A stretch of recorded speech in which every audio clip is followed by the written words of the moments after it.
नमस्कार साथियों, आज एक नवीं 10वीं कक्षा के विद्यार्थियों के लिए उपयोगी टॉपिक पर आपसे चर्चा करना चाह रहा हूं, और वो है कि जो हमारी हाइडल पावर है, जो हाइड्रो इलेक्ट्रिसिटी जनरेशन की जो बात है, उस पर थोड़ी बात आपसे करना चाह रहे हैं। और जिस तरह से आपको मालूम है कि पानी से हम लोग बिजली का उत्पादन कर लेते हैं, जिसको कि हम हाइड्रो पावर प्रोजेक्ट या हाइड्रो पावर प्लांट कहते हैं।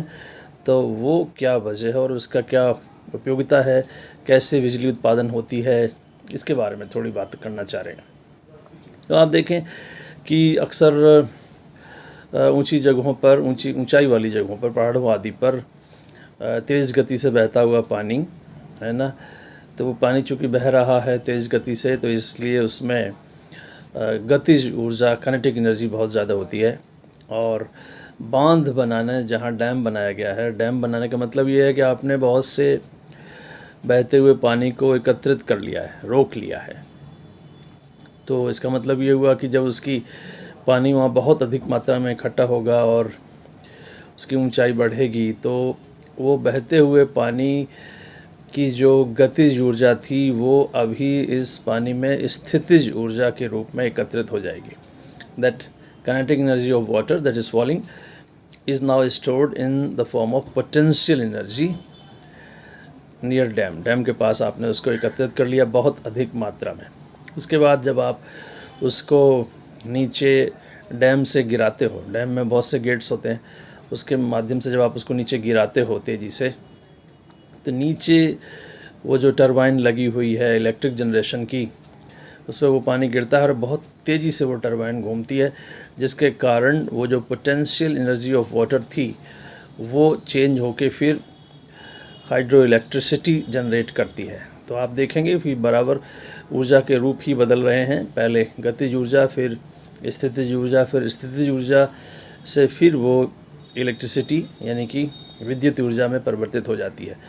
तो ये प्रक्रिया है कि किस तरह से आप किसी डैम के आसपास के क्षेत्र में जब आप पानी को इकट्ठा करते हैं और उसके बाद जब बहुत तेज़ी से उस पानी को गिराते हैं, तो ये विद्युत उत्पादन वहाँ पर होता है। सो डैम हम लोग, आपने देखे होंगे, बहुत से सुने भी होंगे, पढ़े होंगे, और इसका एकमात्र काम यह है कि बिजली उत्पादन। ये जो हाइड्रो इलेक्ट्रिसिटी की जो मैं बात कर रहा हूँ, ये हमारी आवश्यकताओं की 25 से 30% की पूर्ति करता है। बाकी और भी तमाम साधनों से ऊर्जा का उत्पादन होता है। ये जो हमारी डैम, जो हाइड्रो इलेक्ट्रिसिटी की मैंने आपसे बात करी, इसके बारे में थोड़ी बात आपसे करेंगे। और वो ये है कि ये बहुत अच्छा इसलिए है क्योंकि पानी से बिजली बनाने में कोई पोल्यूशन नहीं होता, किसी भी तरह का वातावरण जो है वो प्रदूषित नहीं होता, और ये जो वाटर है वो एग्जॉस्ट नहीं होता, पानी ख़त्म नहीं होता। तो आप उससे जो है, मतलब ऐसा भी नहीं है कि जो सोर्स ख़त्म हुआ जा रहा है ना, पानी सोर्स ख़त्म हुआ जा रहा है।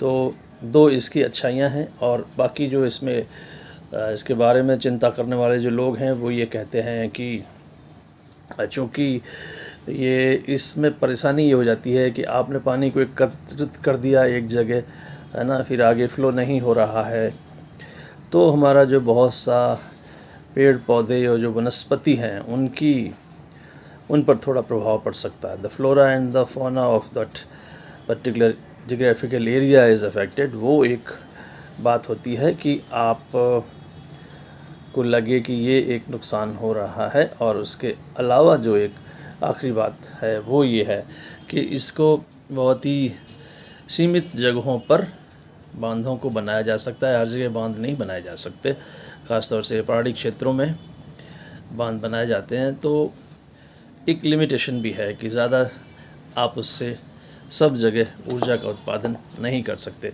तो ऊर्जा उत्पादन के लिए आपको अन्य संसाधनों पर निर्भर रहना ही पड़ता है, चाहे वो फिर थर्मल एनर्जी हो, है ना, या कुछ और आप जो है कुछ ऐसे वैकल्पिक स्रोतों पर विचार करें, जैसे विंड एनर्जी, सोलर एनर्जी, इन सब की बात आप करते हैं।